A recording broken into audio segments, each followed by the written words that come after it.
In this second guided activity, we'll learn about real numbers, and we'll start with type double, which is the most used real number type.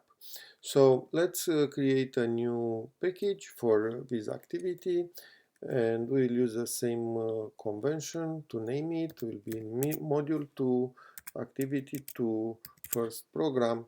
This will be the package, and now in this package we'll create a new class that we'll name it linear equation, because we'll use a simple linear equation calculator to prove to introduce you to real numbers.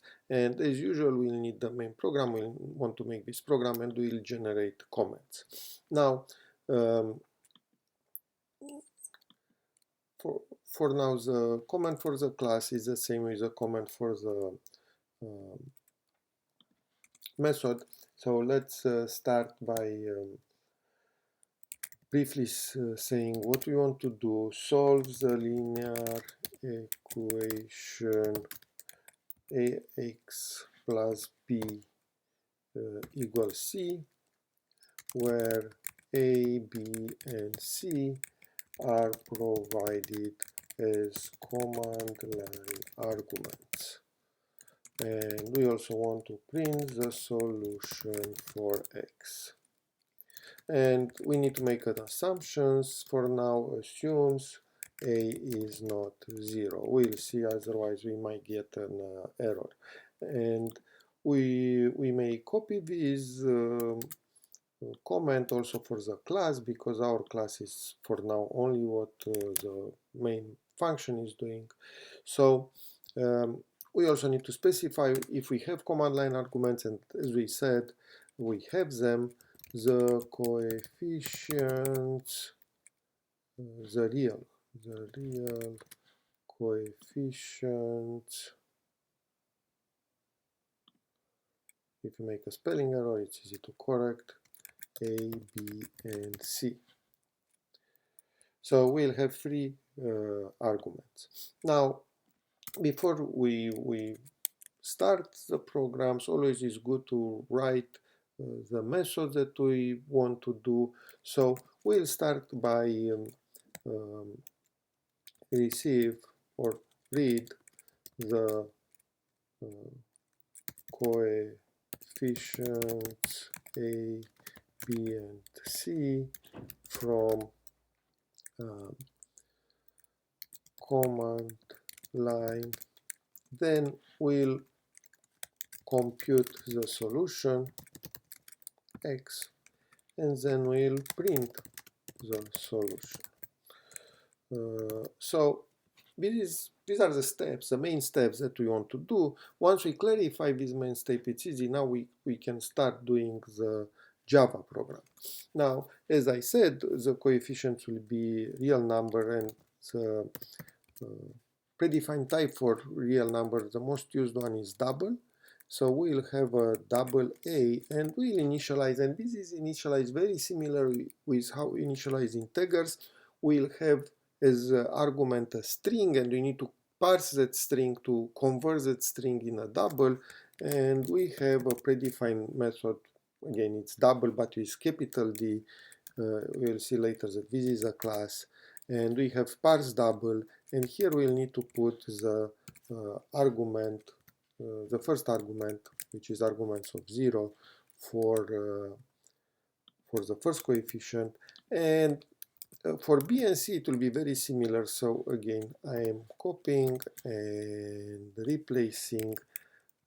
B will be the second argument, C will be the third argument. Now we have these arguments. You know, I got some warnings here because I defined these arguments but not used them yet, which is fine. We haven't used them yet, and this is why we get these warnings. Once we use them, the warning will disappear.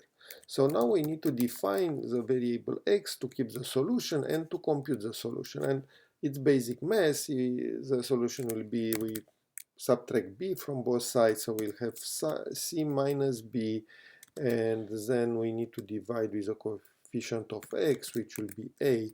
So the solution has this formula. Now we computed the solution. What we still need to do is to print this solution. So to print, we may, um, always is good when you print the solution to also print the equation.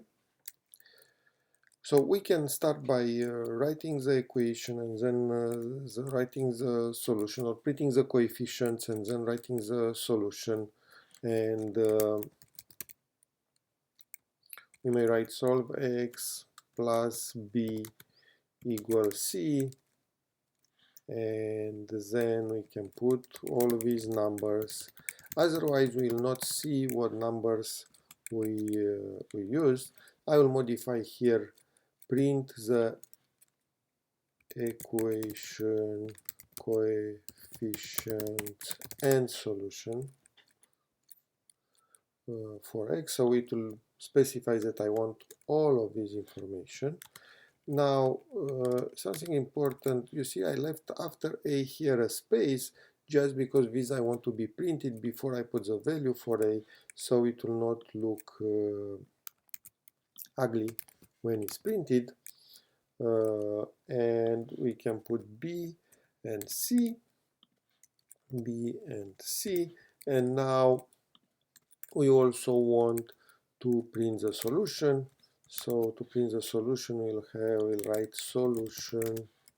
Let's put x equal x. So this is pretty much everything that we want to do, and let's put something easy for the beginning.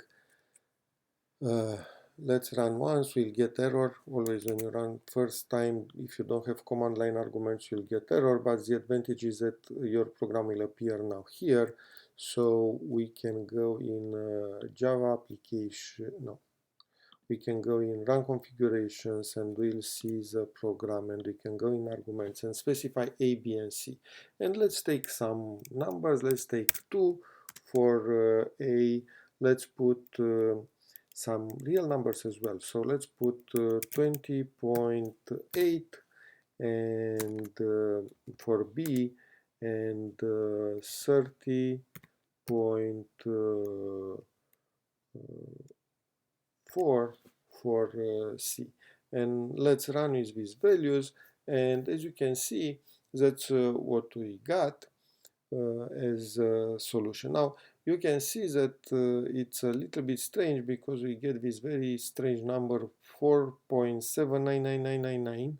Even if we'll do it on paper, we'll see that if we subtract on paper, we'll get 19.6 and 9.6, and if we divide 9.6 by 2, we need to get 4.8.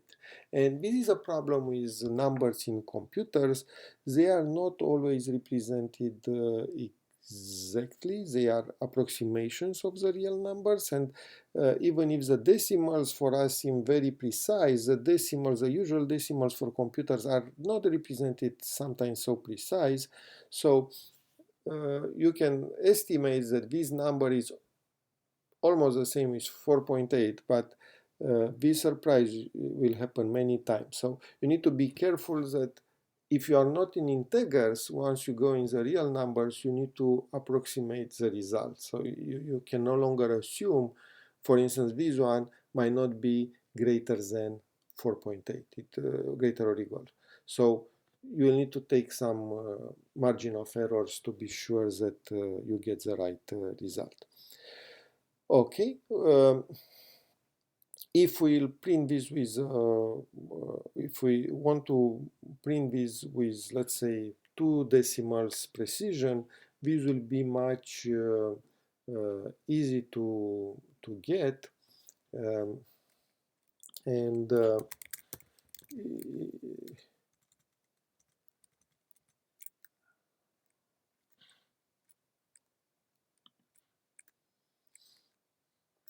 and we'll see later how we can do that.